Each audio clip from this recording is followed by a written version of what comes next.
अध्यक्ष महोदय, वसई विरार महानगरपालिका क्षेत्रात अनधिकृत फेरीवाले रस्त्यांवर भरणारे आठवडे बाजार आणि त्यामागील संभाव्य संघटित रॅकेट ही गंभीर समस्या बनली आहे।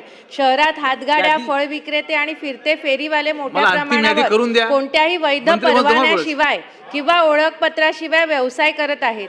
त्यांच्या कागदपत्रांची आणि ओळखीची प्रभावी पडताळणी होत नसल्याने नागरिकांमध्ये सुरक्षिततेबाबत चिंता निर्माण झाली आहे।